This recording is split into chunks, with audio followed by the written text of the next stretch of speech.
بسم اللہ الرحمن الرحیم الحمد للہ رب العالمین الرحمن الرحیم والصلاة والسلام علی اشرف الانبیاء والمرسلین وعلی آلہ وصحبہ اجمعین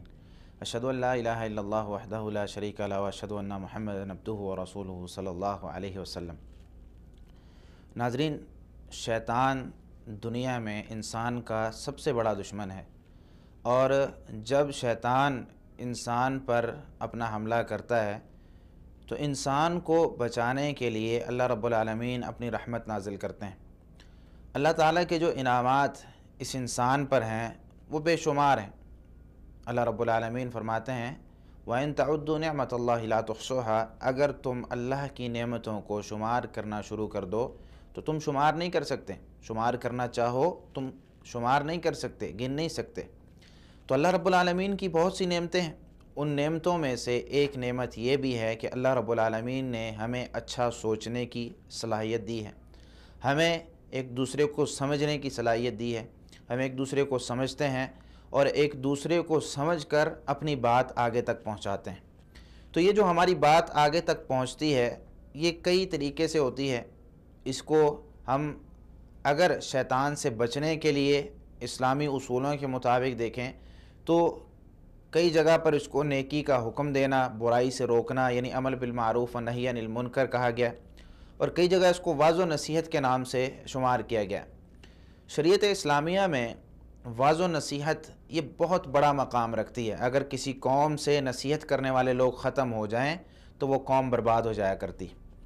اللہ رب العالمین نے جب دنیا میں ایک اللہ کی عبادت ہوتی تھی تو اللہ رب العالمین نے انبیاء علیہ السلام نہیں بھیجے، صرف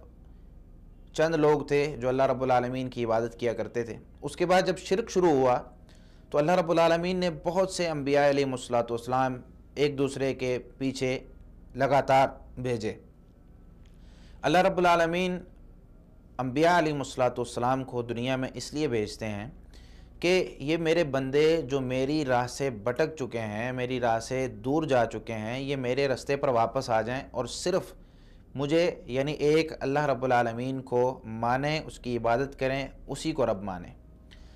تو جب انسان غلطیاں کرتا ہے، معاشرے میں اگر وعظ و نصیحت کرنے والے لوگ موجود ہیں تو واپس آنا یہ ممکن ہے۔ اگر معاشرے میں وعظ و نصیحت کرنے والے موجود نہیں ہیں تو واپس آنا بہت مشکل ہو جاتا ہے، بلکہ لوگ واپس آتے ہی نہیں۔ تو وعظ و نصیحت ایک بہت بڑا فریضہ بھی ہے، یہ تمام مسلمانوں پر فرض اور ضروری بھی ہے کہ جتنا ان کو علم ہے وہ آگے پہنچا دیں۔ پیارے نبی صلی اللہ علیہ وسلم نے ارشاد فرمایا بلغوا انی ولو آیا، میری طرف سے تمہیں ایک آیت یا ایک حدیث بھی پتہ ہو تو تم اس کو آگے پہنچاؤ، لوگوں کو بتاؤ۔ کیوں؟ لوگوں کو پتہ ہوگا تو لوگ پھر اسلام کے بارے میں جانیں گے اور اپنی زندگی کو سنوارنے کی کوشش کریں گے۔ نبی کریم صلی اللہ علیہ وسلم کی سیرت، آپ صلی اللہ علیہ وسلم کے سمجھانے کا، آپ صلی اللہ علیہ وسلم کے وعظ و نصیحت کرنے کا طریقہ کار جب ہم دیکھتے ہیں اسلام میں تو بالکل سادہ لیکن با اثر اور بڑا ہی بہترین ہے۔ اس طریقہ کار کے مطابق اگر ہم اپنی زندگیوں کو لوگوں کو سمجھانے کے لیے لگا دیں، کیونکہ غلطی انسان نے کرنی ہے، انسان غلطی کا پتلا ہے اور یہ غلطی کرتا ہے، لیکن غلطی کرنے کے بعد اس پر ڈٹ جانا اور کسی کی نصیحت کو قبول نہ کرنا یہ بہت بڑی خامی ہوتی۔ تو انسان غلطی کرے، کوئی اس کو سمجھانے والا ہو تو انسان واپس بھی آ جاتا ہے، پھر اللہ رب العالمین اس سے راضی بھی ہو جاتے ہیں، اس کے گناہوں کو معاف بھی کر دیتے ہیں۔ لیکن اگر صرف انسان گناہ ہی کرتا چلا جائے اور واپس آنے کا کوئی رستہ اسے میسر نہ ہو تو پھر اس انسان کے لیے بھی خسارہ ہے، اور جو اس کے پاس لوگ موجود ہیں وہ اسے نہیں سمجھاتے ان کے لیے بھی خسارہ ہے۔ نبی کریم صلی اللہ علیہ وسلم کی وعظ و نصیحت کی بہت سی مثالیں موجود ہیں، جیسا کہ صحیح مسلم میں 466 نمبر حدیث ہے جس میں ابو مسعود الانصاری رضی اللہ تعالیٰ عنہ فرماتے ہیں جاء رجل الى رسول اللہ صلی اللہ علیہ وسلم فقال انی لأتأخر عن صلاة الصبح من اجل فلان مما يطيل بنا فما رأيت النبي صلی اللہ علیہ وسلم غاضب في موعظة قط اشد مما غاضب يومئذ۔ کہتے ہیں کہ نبی کریم صلی اللہ علیہ وسلم کے پاس ایک آدمی آیا اور آ کر کہنے لگا کہ ایک آدمی ہے جو ہمیں نماز فجر پڑھاتا ہے، یعنی فجر کی نماز پڑھاتا ہے، تو وہ فجر کی نماز پڑھاتے ہوئے نماز بہت لمبی کر دیتا ہے، نماز بہت زیادہ لمبی کرتا ہے، اور جب ہم نماز پڑھتے ہیں تو ہم تھک جاتے ہیں۔ تو رسول اللہ صلی اللہ علیہ وسلم اس وقت بہت زیادہ غصے میں آ گئے، اور صحابی کہتے ہیں کہ میں نے اس سے پہلے رسول اللہ صلی اللہ علیہ وسلم کا ایسا غصہ نہیں دیکھا تھا۔ آپ صلی اللہ علیہ وسلم فرمانے لگے یا ایھا الناس ان منکم منفرین، اے لوگو تم میں سے کچھ لوگ ایسے ہیں جو لوگوں کو دین سے متنفر کرنے والے ہیں۔ دین آسان ہے، دین لوگوں کو اپنی طرف کھینچتا ہے، دین لوگوں کے لیے سہولت پیش کرتا ہے، سہولت دیتا ہے، لیکن کچھ لوگ ایسے ہیں جو بے جا سختیاں کر کے، ایک تو ہوتا ہے کہ کسی جگہ پر سختی موجود ہے، وہاں پر تو چلو ٹھیک ہے ہم کہیں کہ بھئی سختی کرنی ہے، جس طرح کہ اب کوئی شخص کہتا بھی میں نے نماز نہیں پڑھنی، اسلامی حکم ہے کہ آپ نے نماز پڑھنی، اب آپ نماز پڑھیں، جو نہیں پڑھتا وہ گناہگار ہے۔ اب کوئی کہے کہ میں نماز نہیں پڑھ سکتا، یہاں پر سختی کرنے کا حکم ہے، یعنی آپ اگر بچہ ہے، چھوٹا ہے، 7 سال کا ہے، اسے نماز کا حکم دے، 10 سال کا ہو گیا ہے، اسے ہلکی پھلکی سزا بھی دے سکتے ہیں، بھئی نماز پڑھو، تو اس لحاظ سے ہم سختی کر سکتے ہیں، لیکن جہاں پر آسانی موجود ہے وہاں پر نہیں سختی کرنی چاہیے۔ تو یہاں پر کہنے لگے، آپ صلی اللہ علیہ وسلم نے فرمایا کہ لوگوں تم میں سے کچھ لوگ ایسے ہیں جو دین میں لوگوں کو متنفر کرنے والے ہیں۔ فَأَيُّكُمْ أَمَّ النَّاسِ فَلْيُوجِزْ فَإِنَّ مِنْ وَرَائِهِ الْكَبِيرَ وَالضَّعِيفَ وَذَا الْحَاجَةِ،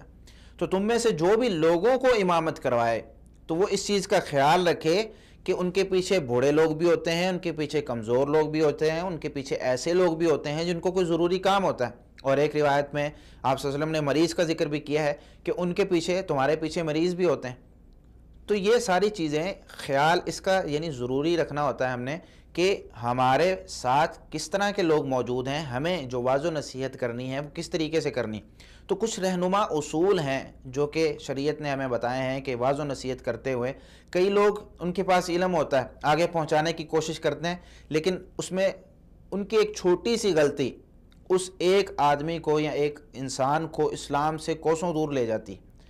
تو ایک چھوٹی سی غلطی، مثال کے طور پر ایک واقعہ جو کہ میرے سامنے پیش آیا، ایک شخص ایک مسجد میں نماز پڑھنے کے لیے جاتا ہے، اور وہ شخص ایک عام مزدور ہے، اس کے کپڑے گندے ہیں، اس کے کپڑے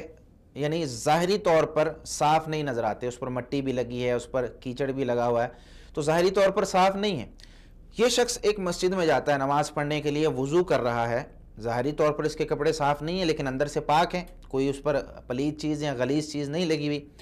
اب یہ شخص جب نماز کے لیے وضو کرتا ہے، وہاں بیٹھا ایک شخص اسے کہنے لگتا ہے کہ آپ لوگوں کی وجہ سے یا آپ جیسے لوگوں کی وجہ سے پوری مسجد کے لوگوں کی نماز خراب ہوتی، اور اس طرح کی اس نے 2-4 اور باتیں کی کہ آپ لوگ خود تو صاف رہتے نہیں ہیں، مسجد کو بھی صاف نہیں رہنے دیتے، آپ لوگ خود نماز اپنی پڑھنی نہیں ہوتی، دوسروں کی بھی خراب کرتے ہیں۔ یعنی ایک جملہ اس نے اس طرح کا 2-4 باتیں جب اس نے کی تو وہ شخص وہاں سے اٹھا، اور اس بازار میں، جس بازار میں وہ یہ کام کیا کرتا تھا، مستقل اس کا یہ کام تھا مزدوری والا، تو وہ وہاں سے گیا ہے، 15 سال تک وہ وہاں کام کرتا رہا، لیکن اس کی ایک یعنی کسی آدمی کی واعظ و نصیحت یا اس کی کسی ایک بات سے اس نے اپنا وہاں سے کاروبار بھی ختم کر دیا اور دوبارہ اس بازار میں کبھی آیا نہیں۔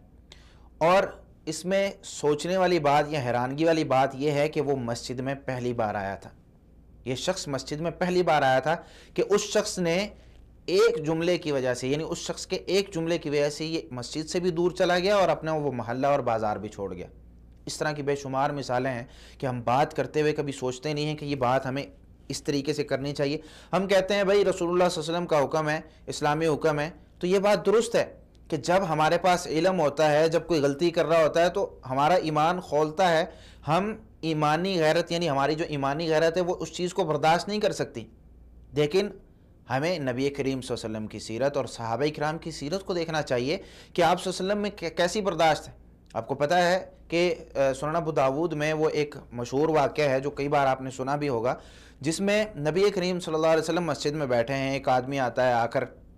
نبی کریم صلی اللہ علیہ وسلم کے ساتھ نماز پڑھتا ہے اور پھر دعا کرتا ہے، اللہم ارحمنی و محمد ولا ترحم معنا احدا، اے اللہ مجھ پر اور محمد صلی اللہ علیہ وسلم پر رحمت کر، ہمارے ساتھ اور کسی پر رحمت نہ کرنا۔ تو نبی کریم صلی اللہ علیہ وسلم نے اس کو کہا، لقد تحجرت واسعا، اللہ کے بندے، اللہ کی رحمت کوئی چھوٹی چیز نہیں ہے جس کو تم نے 2 یا 3 لوگوں پر یا مجھ پر اور اپنے اوپر تم نے جو ہے اس کو محجوز کر دیا ہے، اس کو ختم کر دیا۔ اللہ کی رحمت بہت وسیع ہے، سب کے لیے مانگو۔ اس شخص نے یہ بات سنی، اس پر عمل کیا اور مسجد سے اٹھ کر چلا گیا۔ اب یہ شخص یا نیا مسلمان تھا، حدیث میں تو آتا ہے کہ وہ دیہاتی تھا، یعنی بادیہ میں رہنے والا، تو اس کو شہر کے یا آپ صلی اللہ علیہ وسلم کے قریب رہنے والوں کے جس طرح تربیت تھی اس کی نہیں تھی. اب یہ شخص اٹھا ہے, مسجد کے ایک کونے میں جا کر اس نے پیشاب کرنا شروع کر دیا. رسول اللہ صلی اللہ علیہ وسلم کے صحابہ کرام, اب پتہ ہے کہ مسجد پاک ہے, مسجد پاک رکھنے کی جگہ ہے, اس میں ذکر و اذکار کیے جاتے ہیں, اس میں نماز پڑھی جاتی ہے. صحابہ کرام کو پتہ تھا, صحابہ کرام سے برداشت نہیں ہوا, دوڑے ہیں اس صحابی کی طرف. نبی کریم صلی اللہ علیہ وسلم نے اسی وقت روکا ہے کہ رک جاؤ. جب اس صحابی نے اپنا اس وقت جو کام کر رہے تھے, پیشاب کر رہے تھے, وہ مکمل کر لیا, مسجدیں کچی ہوا کرتی تھیں, آپ صلی اللہ علیہ وسلم نے پانی کی ایک بالٹی منگوائی, ایک ڈول منگوایا, اس جگہ پر بہا دیا. پھر اس صحابی کو سمجھانے کا طریقہ آپ صلی اللہ علیہ وسلم کا دیکھیں. آپ صلی اللہ علیہ وسلم نے اس صحابی کو سمجھایا اس طریقے سے کہ اللہ کے بندے, مسجدیں اللہ کے ذکر کے لیے, تلاوت قرآن کے لیے, نماز کے لیے بنائی گئی ہیں, مسجدیں ان چیزوں کے لیے نہیں ہیں, مسجدوں کو پاک رکھنے کا حکم ہے. پھر آپ صلی اللہ علیہ وسلم صحابہ کی طرف متوجہ ہوئے اور کہنے لگے کہ تمہیں دنیا میں آسانیاں کرنے والا بنا کر بھیجا گیا ہے, تمہیں اس لیے نہیں بھیجا گیا کہ تم لوگوں پر سختیاں کرو. اب یہ حدیث دیکھیں, اس سے بہت سارے مسائل ہمارے سامنے آتے ہیں کہ جب ہم کسی کو کوئی مسئلہ سمجھا رہے ہیں, کسی کے بارے میں کوئی چیز ہم کسی تک پہنچانا چاہتے ہیں, اس کا ایک معین وقت دیکھیں کہ یہ وقت میری بات کا ہے. اس وقت ایک شخص غصے میں ہے, دو لوگ لڑائی کر رہے ہیں آپس میں اور گالی گلوچ کر رہے ہیں. اب میں وہاں جا کر کہتا ہوں بھائی نبی کریم صلی اللہ علیہ وسلم کی حدیث ہے سنو, او بھائی غصے کی حالت میں ان کو نہیں پتہ, انکار کر دیں گے. غصے کی حالت میں وہ آپ کے ساتھ لڑائی کر رہے ہیں, لوگوں کے ساتھ لڑائی کر رہے ہیں, مسلمانوں کے ساتھ لڑائی کر رہے ہیں, آپ اس وقت میں ان کو حدیث سنا رہے ہیں. غصہ کم ہو جائے, غصہ ٹھنڈا ہو جائے, پھر ان کو بتائیں کہ نبی کریم صلی اللہ علیہ وسلم کا طریقہ یہ ہے. آپ صلی اللہ علیہ وسلم اس طریقے سے سمجھایا کرتے تھے, آپ صلی اللہ علیہ وسلم اس طریقے سے واضح و نصیحت کیا کرتے تھے, یا نبی کریم صلی اللہ علیہ وسلم کی یہ حدیث ہے, قرآن میں یہ آیت ہے کہ غصہ آئے تو یہ کام کرنا چاہیے, اور مومن مسلمان کے ساتھ ناراضگی نہیں رکھنی چاہیے, اس کو معاف کر دینا چاہیے, اس کو بعد میں حدیث سنا دے.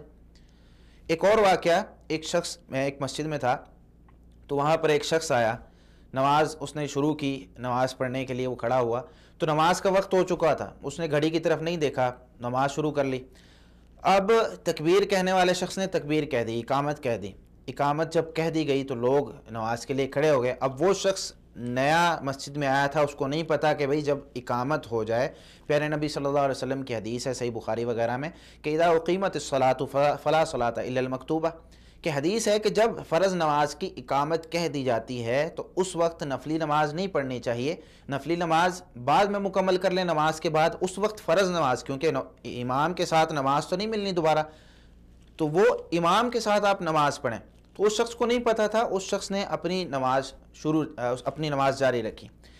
تو یہ لوگ بار بار اس کی طرف دیکھ رہے ہیں. اب وہ شخص نماز پڑھے جا رہا ہے, 4 رکعتوں والی نماز اس نے شروع کی ہوئی ہے, 4 نفل شروع کیے ہوئے ہیں, سنتیں شروع کی ہوئی ہیں, پڑھی جا رہا ہے. تو یہ لوگ کھڑے ہوئے دیکھ رہے ہیں. اب کچھ لوگوں نے اس میں نماز میں اس کو کہنا شروع کر دیا, بھئی سلام پھیر دو, سلام پھیر دو, سلام پھیر دو, نماز میں ہی کہ نماز توڑ دو, نماز کھڑی ہو گئی. اب نماز میں اس کو کہنا شروع کر دیا. ایک اور شخص اسی طریقے سے ایک دن مسجد میں آیا, اب وہ آ کر بیٹھ گیا, اس نے نماز نہیں پڑھی کیونکہ نماز کا وقت ہونے والا تھا. اب اس کو لوگوں نے کہنا شروع کر دیا, بھئی آپ کو پتہ نہیں کہ مسجد میں جب آتے ہیں تو سنت یہ ہے کہ 2 رکعتیں پڑھنی چاہیے, 2 رکعتیں پڑھ کر بیٹھنا چاہیے, 2 نفل. نبی کریم صلی اللہ علیہ وسلم نے فرمایا صحیح بخاری میں کہ اذا جاء احدکم المسجد فلا یجلس حتی یصلی رکعتین, کہ جب تم میں سے کوئی مسجد میں آئے تو بیٹھنے سے پہلے 2 رکعتیں پڑھے. تو یہ صحابی, یہ جو آدمی ہے اس نے رکعتیں نہیں پڑھی. اب وہاں پر بھی ہمارا طرز عمل دیکھیں, یہاں پر بھی بھئی بتانے کا ایک وقت ہوتا ہے, اچھا وقت تلاش کریں اور پھر اس طریقے سے ان کو بتائیں کہ بھئی یہ طریقہ کار, یہ وقت ہمارا جو ہے یہ اس طریقے سے. تو بتانے کے لیے, واضح و نصیحت کرنے کے لیے مناسب وقت, مناسب الفاظ, مناسب جگہ یہ ڈھونڈیں اور پھر واضح و نصیحت کریں. لیکن اس میں یہ یاد رکھیں کہ واضح و نصیحت کبھی بھی چھوڑنی نہیں چاہیے, ہمیشہ جب بھی موقع ملے, لیکن موقع صحیح ہو تو اس وقت ہمیں لوگوں کو سمجھانا چاہیے. اللہ رب العالمین ہمیں صحیح معنوں میں جو ہے واضح و نصیحت کرنے کی, لوگوں کو سمجھانے کی توفیق عطا فرمائے. یہ موضوع بہت بڑا ہے لیکن وقت کی مناسبت سے جتنا ہو سکا اتنا بیان کیا گیا ہے. اللہ رب العالمین ہم سب کو قرآن و حدیث سمجھ کر عمل کرنے کی توفیق عطا فرمائے. وما علیہ الا البلاغ المبین. جزاکم اللہ خیرا. السلام علیکم ورحمۃ اللہ وبرکاتہ.